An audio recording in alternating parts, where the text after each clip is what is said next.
This short presentation will describe some of the health hazards associated with working in an artist's studio.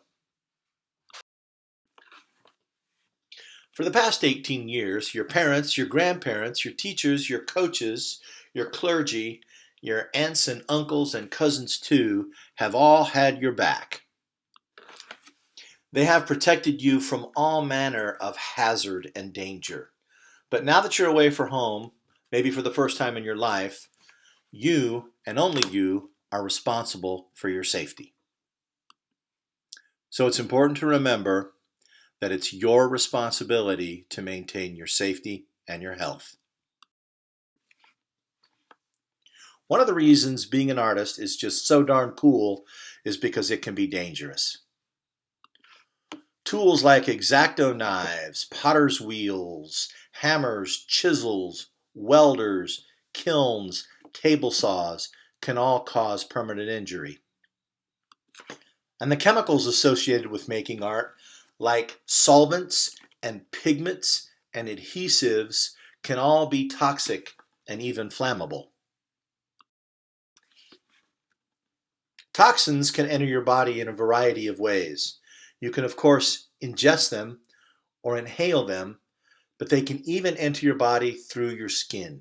Your skin is a permeable membrane. Something as simple as washing paint off of your hand with a solvent can allow that material to enter your bloodstream. While some toxins can be immediately fatal, the real problem is that these things enter your bloodstream and they build up over time. Over years and years and years of exposure to these toxic chemicals, you can damage your brain and liver. While you're currently 19 and bulletproof, it won't always be that way. When you're 40, 50, or 60, you may experience significant health issues because of the chemicals that you're exposed to today. Toxic materials come in a wide variety of forms and flavors. Painters use solvents such as turpentine and acetone. Sculptors use plastics like epoxy, polyester, urethanes. And any pigments are colored with metallic oxides like cadmium and cobalt. Chrome is green, nickel is black. And minerals like free silica, magnesium dioxide, and sulfur are used by clay artists. And remember, any metal is toxic, whether it's something that we know is toxic like lead, mercury, or nickel. It can also be something that doesn't seem toxic like copper or silver. And remember, heating or burning any of these materials makes them that much more available to your system. Biological hazards should also be avoided. Avoid contact with human or animal blood. Avoid using human or animal feces. Avoid using animal carcasses or roadkill. You know, the reality of this is the shock value of using those materials in art wore off a long time ago. What's wrong with this picture? Brad might have accidentally dunked his Snickers bar into copper carbonate. And we all know copper is a toxic heavy metal. When you mix food and toxic materials, you have a recipe for disaster. And if Brad doesn't eat all of his candy bar and leaves it laying around, it might even attract mice. More injuries occur in factories during third shift than any other time. This is due to the fact that workers are frequently tired and sleep deprived. If you burn your candle at both ends by working or playing hard late into the night, you increase your risk of poor performance and even injury. Several studies have shown that being awake for 17 straight hours produces the same amount of impairment as being legally intoxicated. Getting the correct amount of sleep also improves your overall health. As if art making weren't risky enough, adding any of these chemicals to the mix will only increase your chances of being injured. When working with a table saw or a drill press or even an X-Acto knife, one beer is one beer too many. While most of us wouldn't go into the shop after half a dozen Red Dogs, the drowsiness caused by the over-the-counter antihistamines can be just as dangerous. No level of chemical impairment is acceptable when working with hazardous and dangerous art materials. As mentioned earlier, your health and safety is now your responsibility. Being clear-headed and being able to focus enhance your judgment, and judgment is the key to staying safe. Remember, anything that impairs your judgment, like alcohol or drugs or even sleep deprivation, can significantly increase your chances of being injured. Stay sharp and stay safe. Being mentally prepared for an emergency or accident will help you avoid panic.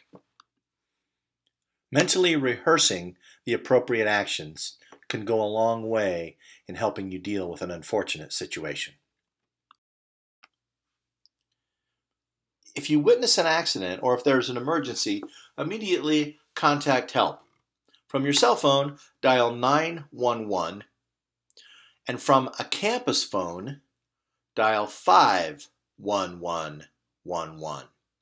Again, from your cell phone, dial 911, and if you have access only to a campus phone, dial 51111. Remember, if there is an injury or an accident, to immediately seek help. Dial 911 on your cell phone and 51111 on a campus phone. Make sure and contact your professor, and then if you are able, administer first aid. Here are a few general things to consider while making art. Remember to wear any and all safety equipment associated with any process. Here, Brad's being smart and wearing his respirator while he mixes clay. A little common sense can go a long way while cutting. Remember, cut away from your fingers, not towards them. Stay focused and avoid distraction. And remember to always use a sharp blade. Sharp blades cut more easily and require less force. Therefore, you're much less likely to be injured. And as always, remember to be fresh and well rested before you attempt any kind of dangerous activity. Computers are hazardous and dangerous creatures and should be avoided at all costs. If you're forced to interact with a computer, remember, use adequate lighting to avoid eye strain, and position your hands correctly over the keyboard to avoid carpal tunnel syndrome. Ceramics is an exciting area of study, made all that much more exciting by all the hazards associated with it. Mixing clay allows free silica into the air, which is a very dangerous situation, and you can see that Brad is wearing his respirator to protect himself. Also, clay mixers will eat you alive. If you're unfamiliar with the raku process, it involves pulling red-hot pots out of a kiln and placing them into combustible material. Here you can see Brad is wearing all the appropriate safety equipment. He has a face shield, he has thermal gloves, and he has an apron to protect his body. Brad probably should have worn long pants, however, as you can see his legs are exposed. In case you're curious, red hot is a technical term that means the temperature has reached about 900 to 1,000 degrees Fahrenheit. At that temperature, if the pot should touch your skin, it wouldn't burn it. It would vaporize it. Everybody knows water and electricity don't mix. Unfortunately for ceramics folks, water and electricity are two of the things that we use the most of. It's very easy to be forgetful and make a simple mistake and injure yourself. Always be aware. It's always seemed to me that the more exciting and interesting something was, the more dangerous it was. And working in the metal studio seems to be no exception to that rule. Here, Brad is using open flame to anneal a piece of copper.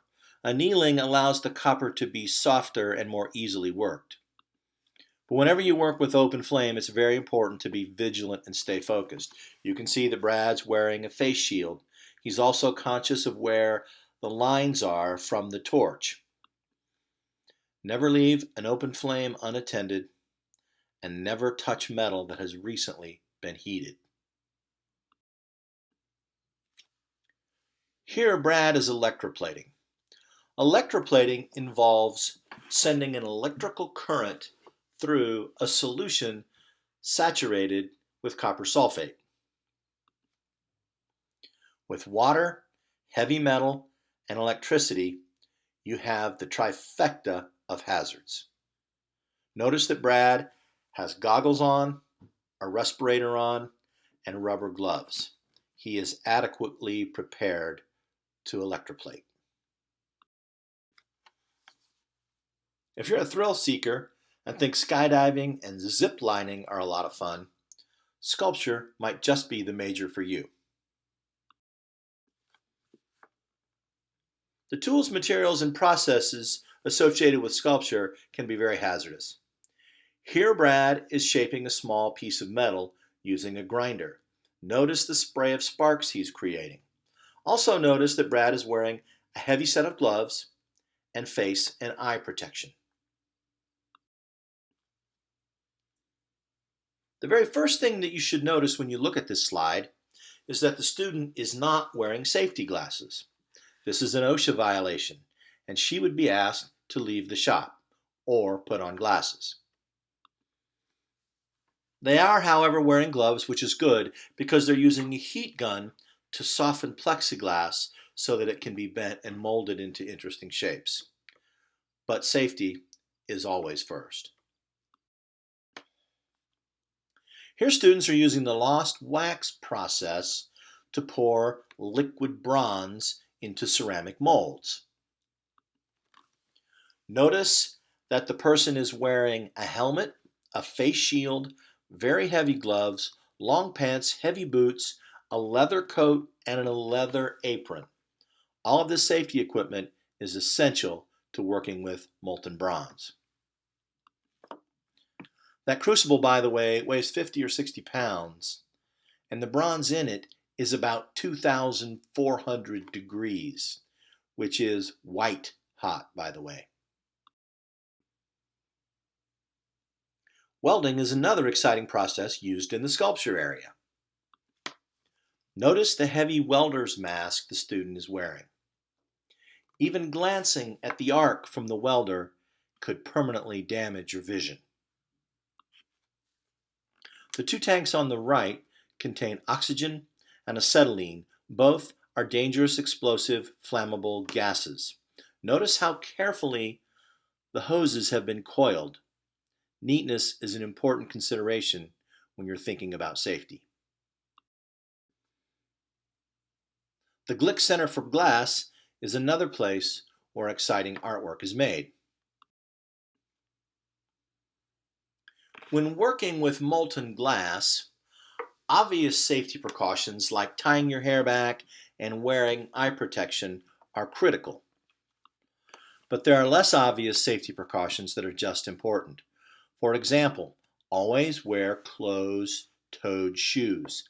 Flip-flops have no place in the glass shop. Also, always wear fabric that is a natural fiber, like cotton or wool. Never wear synthetics. When hot glass touches synthetics, instead of burning, they melt, and they'll melt to your skin.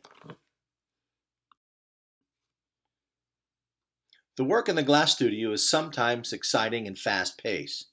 It's important to be aware of your surroundings, be aware of what you're doing, and be aware of what others are doing. Assume everything in the studio is hot. Also, working with glass can be physically exhausting and frustrating. If you find yourself being tired Or frustrated, it's time to quit, take a break, and come back to it later. While there may be fewer physical hazards associated with 2D work like painting, there are still serious health considerations to keep in mind.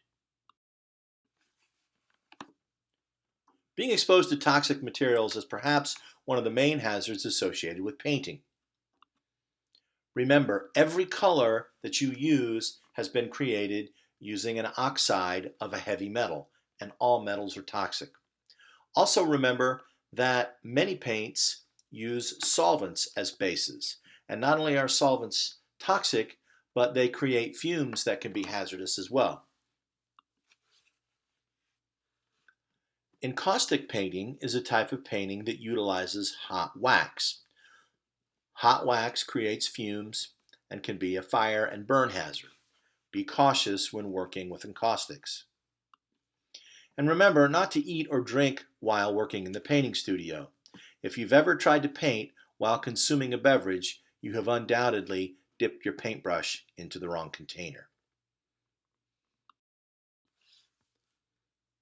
While the drawing studio may be one of the safest studios to work in, there are still important considerations to keep in mind when thinking about health and safety. Many drawing techniques produce a lot of dust, and while charcoal and pastels may not be particularly toxic, it's still something you don't want to inhale into your lungs. Also, those dusts can be eye irritants. Again, common sense goes a long way. Make sure and work in a well-ventilated space. Don't eat your art materials. And when spraying fixative, make sure to spray the fixative in a spray booth. And make sure you've taken the time to turn on the fan. Printmaking may be one of the more hazardous of the 2D studios. Printmaking can involve large pieces of equipment like this press, which offer pinch and crush hazards. Keep anything you care about away from the moving parts and the rollers, and that includes your clothing and your hair. Printmaking, of course, uses ink, and many inks require solvents for cleanup. Wear protective clothing such as gloves and aprons and eye protection whenever using solvents. As always, work in a well-ventilated space.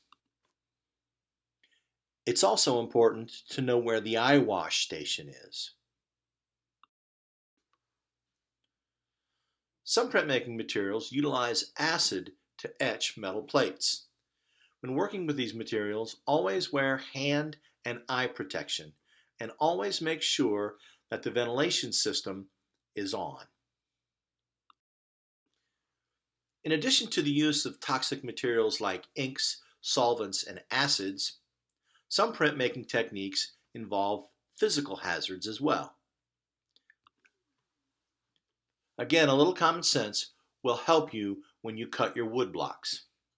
Cut away from yourself, keep anything that you value behind the front of the blade, and use sharp tools so that only the lightest pressures are required to make the cuts. While much of the photo world has gone digital, and you're not likely to injure your back moving large files around, there are still a few things to keep in mind when thinking of safety.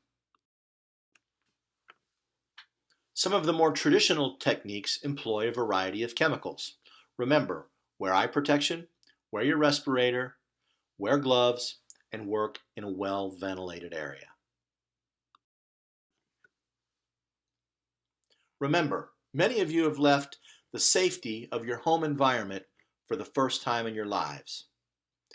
It's your responsibility now to make sure that you stay safe and healthy. Think about what you're doing and consider both the long-term and short-term hazards associated with art making. Take the time and make the effort to be safe.